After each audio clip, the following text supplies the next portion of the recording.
اعوذ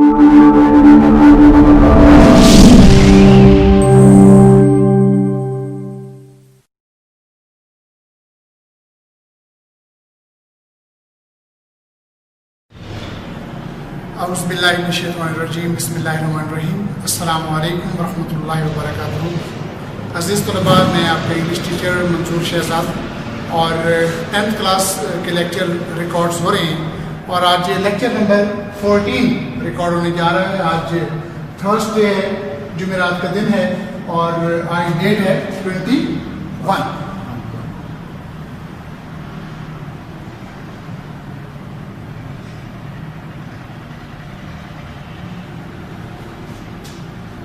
جیسا کہ میں نے لاسٹ لیکچر میں، لیکچر نمبر 13 میں آپ کو بتایا تھا کہ انشاءاللہ العزیز جب اگلے لیکچر میں آپ کے سامنے حاضر خدمت ہوں گا تو انشاءاللہ گرامیٹیکل پورشن ہم اس کو دیکھیں گے کہ گرامر کا ہم نے کیا کرنا ہے۔ تو 9th کلاس میں آپ لوگوں نے active voice and passive voice وہ کیے تھے، لیکن یاد رکھیے گا کہ 10th کلاس میں آپ کے active voice and passive voice نہیں ہیں۔ یہاں پر آپ کا ایک گرامر کا حصہ ہے نیریشن، یہ اس میں شامل ہے۔ ایکٹیو وائس پیسو وائس کے 5 نمبر تھے، اور نیریشن کے یہاں 10th کلاس میں آپ کے 5 مارکس ہوں گے، 5 نمبر آپ کو ملیں گے۔ 8 سینٹینسز آپ کو دیے جائیں گے، جن میں سے 5 آپ لوگوں نے اٹیمپٹ کرنا ہوں گے، اور اگر آپ ٹھیک کرتے ہیں تو ڈیفینیٹلی آپ کو 5 نمبرز جو ہیں وہ ملیں گے۔ تو آج جسٹ اس کا میں انٹروڈکشن آپ کو کرواؤں گا، کیونکہ یہ جو سٹیپس میں آپ کو ڈسکس کرنے جا رہا ہوں آپ کے سامنے آج، ان کی قدم قدم پر آپ کو ضرورت پڑے گی جیسے جیسے ہم آگے بڑھیں گے۔ یہ وہ سوالات ہوں گے جو آپ کے مائنڈ میں جو ہے وہ گھوم رہے ہوں گے، تو میں چاہتا ہوں کہ یہ ان تمام سوالات کے جواب آپ کو اس سے پہلے جو ہے وہ دے دیے جائیں۔ آئیے دیکھتے ہیں کہ نیریشن جو ہے وہ کیا ہے۔ انگلش گرامر ہمارا ٹاپک ہے نیریشن۔ نیریشن ایک ورڈ ہے، نیریٹ۔ نیریٹ کا مطلب ہوتا ہے بیان کرنا، وہ ورب ہے، اس کا جو ناؤن بنے گا وہ بنے گا نیریشن۔ نیریشن کا مطلب اردو میں بیان، کسی چیز کے بیان یا تذکرے کو نیریشن کہتے ہیں۔ جب ہم کوئی بات بیان کر رہے ہوتے ہیں، جب ہم کسی چیز کا ذکر کر رہے ہوتے ہیں، تو اس کا مطلب ہے کہ ہم نیریشن کر رہے ہوتے ہیں۔ اب دیکھنا یہ ہے کہ نیریشن کی کتنی اقسام ہیں۔ نیریشن کی 2 بڑی مشہور اقسام ہیں، اور زیادہ تر بچے جو ہیں وہ نیریشن کو کم جانتے ہیں، اس کو زیادہ جانتے ہیں کہ ڈائریکٹ نیریشن اور انڈائریکٹ نیریشن۔ اسی کو ڈائریکٹ سپیچ بھی کہتے ہیں، انڈائریکٹ سپیچ بھی کہتے ہیں۔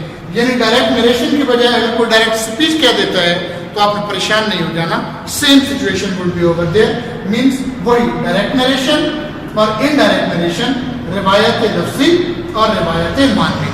جب ہمیں یہ پتہ چل گیا ہے کہ نیریشن کی 2 اقسام ہیں، ڈائریکٹ نیریشن اور انڈائریکٹ نیریشن، اب ایک ذہن میں سوال اٹھتا ہے کہ ڈائریکٹ نیریشن کیا ہوتی ہے اور انڈائریکٹ نیریشن جو ہے وہ کیا ہوتی ہے۔ تو ذرا دیکھیے گا، ڈائریکٹ نیریشن کسی شخص کے کہے ہوئے الفاظ کو ہو بہو بیان کرنا ڈائریکٹ نیریشن کہلاتا ہے۔ کس شخص کے کہے ہوئے الفاظ کو ہو بہو بیان کرنا ڈائریکٹ نیریشن کہلاتا ہے۔ جیسے Ali says to me I am going to Lahore.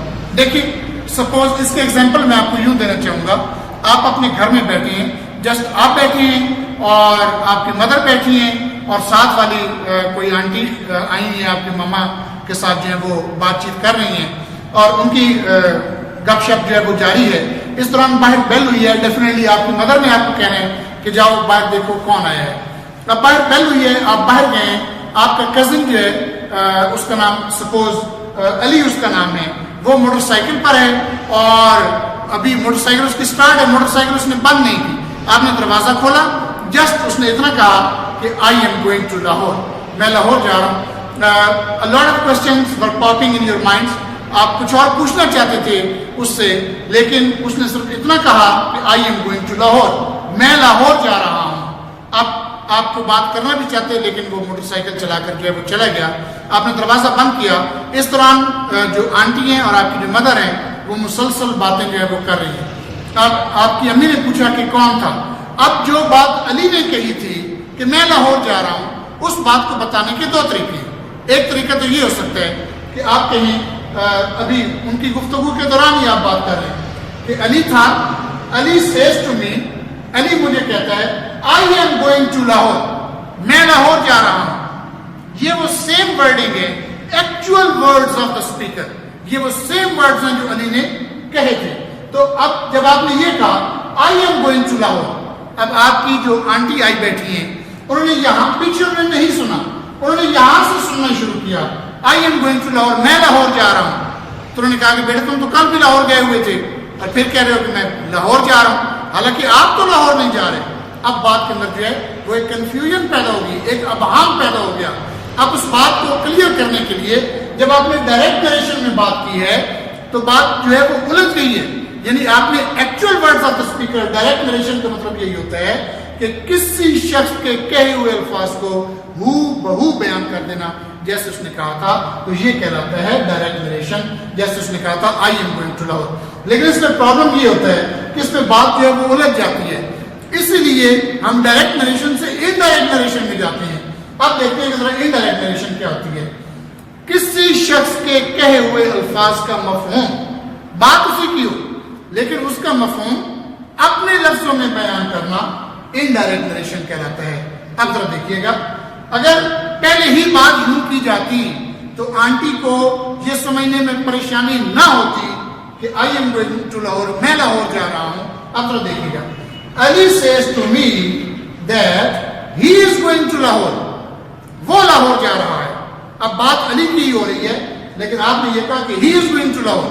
اگر آپ پہلے یہ کہہ دیتے کہ وہ لاہور جا رہا ہے تو آنٹی کو کسی قسم کا ابہام نہ پیدا ہوتا, اسے پتہ چل جاتا کہ آپ لاہور نہیں جا رہے, کوئی اور لاہور جا رہا ہے. اس لیے اب ڈائریکٹ نریشن سے بہتر ہے کہ آپ انڈائریکٹ نریشن میں بات کریں تاکہ کوئی کنفیوژن نہ ہو. اب مختصر سے اس کا خلاصہ یہ ہے کہ کسی شخص کے کہے ہوئے الفاظ کو ہو بہو بیان کر دینا ڈائریکٹ نریشن کہلاتا ہے, اور کسی شخص کے کہے ہوئے الفاظ کے مفہوم اپنے لفظوں میں بیان کرنا انڈائریکٹ نریشن کہلاتا ہے. اب یہاں پر دو تین سوالات پیدا ہوتے ہیں, جیسا کہ یہاں پر یہ لکھا ہوا ہے Ali says to me I am going to Lahore. یہاں پر آپ کے تین کوسچنز آپ کے مائنڈ میں آ سکتے ہیں کہ بھائی یہ انورٹڈ کاماز کیا ہیں, یہ جو لگے ہوئے ہیں یہ کیا ہیں, تو پھر فقرہ کے دو حصے ہیں, باہر والے حصے کو کیا کہیں گے, اندر والے حصے کو کیا کہیں گے. یہ وہ سوالات ہیں جو آپ کے مائنڈ میں یقیناً گھوم رہے ہوں. ذرا دیکھیے گا, یہاں پر میں نے نمبر 3 پہ لکھا ہے انورٹڈ کاماز. انورٹڈ کاماز یہ کیوں ہوتے ہیں, انورٹڈ کاماز کیوں ہوتے ہیں؟ کسی شخص کے کہے ہوئے الفاظ کو ہو بہو بیان کرنے کے لیے انورٹڈ کاماز میں لکھا جاتا ہے. Means in simple words actual words of the speaker are written over there in commas. آپ نے اکثر دیکھا ہوگا بکس کے اندر آپ لوگ پڑھتے ہیں قائد اعظم سیٹ, قائد اعظم رحمۃ اللہ علیہ نے فرمایا, آپ نے دیکھا ہوگا وہ انورٹڈ کاماز میں لکھا ہوگا. جو انورٹڈ کاماز میں اسٹیٹمنٹ ہوتی ہے وہ اصل الفاظ ہیں کہنے والے کے, وہ قائد اعظم صاحب کے اصل الفاظ ہیں. یہاں پر بھی آپ کو یہ یاد رہے کہ جیسے ہم نے یہاں پر لکھا تھا, جیسے علی نے کہا تھا, ہم نے ہو بہو یہاں پر بیان کیا تھا, اس لیے تو ہم نے انورٹڈ کاماز لگائے تھے. یہاں بھی کہنے سے مراد یہ ہے کہ کسی شخص کے کہے ہوئے الفاظ کو ہو بہو بیان کرنے کے لیے انورٹڈ کاماز میں لکھا جاتا ہے. I am going to Lahore, یہاں پر ذرا دیکھیے گا انورٹڈ کاماز, جیسا کہ مثال نمبر 1 میں ہم نے کیا تھا کہ I am going to Lahore inverted commas میں لکھا تھا. یہ ہے آپ کی ڈائریکٹ نریشن, آپ کی انڈائریکٹ نریشن, اور اب آپ کو پتہ چل گیا ہوگا کہ انورٹڈ کاماز جو ہیں وہ کیوں لگائے جاتے ہیں. اب ذرا دیکھیے گا ایک اور اسی سے ریلیٹڈ کوشچن ہے کہ فقرہ کے باہر والے حصہ کو کیا کہتے ہیں اور انورٹڈ کاماز کے اندر جو حصہ ہے اس کو کیا کہا جاتا ہے. ذرا دیکھیے گا, رپورٹنگ اسپیچ. انورٹڈ کاماز جب میں آئی سے لکھتا ہوں تو it means inverted commas. Inverted commas کے باہر والے حصہ کو رپورٹنگ اسپیچ کہتے ہیں, جیسا کہ مثال نمبر 1 میں Ali says to me, Ali says to me, یہ انورٹڈ کاماز کے باہر ہے, اس کو رپورٹنگ اسپیچ کہتے ہیں. اچھا ذرا دیکھیے گا, اب ایک اور سوال پیدا ہوتا ہے, رپورٹنگ اسپیچ جب کہتے ہیں تو بھائی کیوں کہتے ہیں رپورٹنگ اسپیچ کہنے کا کیا مطلب ہے؟ دیکھیں, جب آپ آئی این جی کا ترجمہ کرتے ہیں آپ کہتے ہیں رپورٹنگ بیان کر رہا, از رپورٹنگ بیان کر رہا ہے, واز رپورٹنگ بیان کر رہا تھا, ول بی رپورٹنگ بیان کر رہا ہوگا. مینس اس کا ترجمہ ہم کرتے ہیں کر رہا. یعنی یہاں پر دیکھیں علی says to me, علی جو ہے وہ یہاں رپورٹ کر رہا ہے، بیان کر رہا ہے، اس لیے اس کو رپورٹنگ سپیچ کہتے ہیں. رپورٹنگ سپیچ اس لیے کہتے ہیں کہ وہ بیان کر رہا ہے، اس لیے اس کو رپورٹنگ سپیچ کہتے ہیں. جیسا کہ مثال نمبر 1 میں علی says to me. ذرا دیکھیے گا رپورٹنگ سپیچ جو ہے یہ کیا ہوتی ہے، انورٹڈ کاماز کے اندر والے حصہ کو رپورٹنگ سپیچ کہتے ہیں. جیسا کہ مثال نمبر 1 میں I am going to Lahore. ذرا یہاں پر دیکھیے گا یہ کیا وجہ ہے، اس کو رپورٹڈ کیوں کہتے ہیں؟ جب آپ سیکنڈ فارم یوز کرتے ہیں رپورٹ، رپورٹڈ مینس جب آپ سیکنڈ فارم یوز کرتے ہیں اس کا مطلب یہ ہوا کہ بات پاسٹ میں چلی گئی، بات ماضی میں چلی گئی. رپورٹڈ سپیچ اس لیے کہتے ہیں کہ یہ والا حصہ جو ہے وہ بیان کر دیا گیا، پاسٹ میں چلی گئی بات، بیان کر دیا گیا. رپورٹڈ بیان کر دیا گیا، رپورٹنگ بیان کر رہا، رپورٹڈ بیان کر دیا گیا. تو یہاں پر دیکھیے گا جیسا کہ مثال نمبر 1 میں یہاں پر علی says to me، یہاں پر علی رپورٹ کر رہا ہے. کیا رپورٹ کر رہا ہے؟ I am going to Lahore. I am going to Lahore.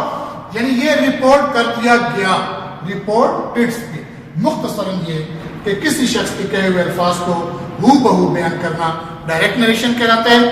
کس شخص کے کہے ہوئے الفاظ کا مفہوم اپنے لفظوں میں بیان کرنا انڈائریکٹ نریشن کہلاتا ہے. انورٹڈ کاماز کسی کے ایکچوئل ورڈز، اصل الفاظ کسی کے بتانے کے لیے انورٹڈ کاماز میں لکھا جاتا ہے، اور انورٹڈ کاماز کے باہر والے حصہ کو رپورٹنگ سپیچ کہتے ہیں، انورٹڈ کاماز کے اندر والے حصہ کو رپورٹڈ سپیچ کہتے ہیں. یہ تھا آپ کا انٹروڈکشن. اور نیکسٹ ہم یہ دیکھیں گے انشاءاللہ کہ ڈائریکٹ نریشن سے انڈائریکٹ نریشن میں جاتے ہوئے کون سی تبدیلیاں رونما ہوتی ہیں جن کی ہمیں قدم قدم پر ضرورت ہوگی. لیکچر نمبر 15 میں انشاءاللہ ہم اس کو ڈسکس کریں گے. اور تب تک کے لیے اپنے ٹیچر منظور شہزاد کو اجازت دیجیے. اللہ تعالیٰ آپ کو اور آپ کے اہل خانہ کو اپنے حفظ و امان میں رکھے. اللہ حافظ.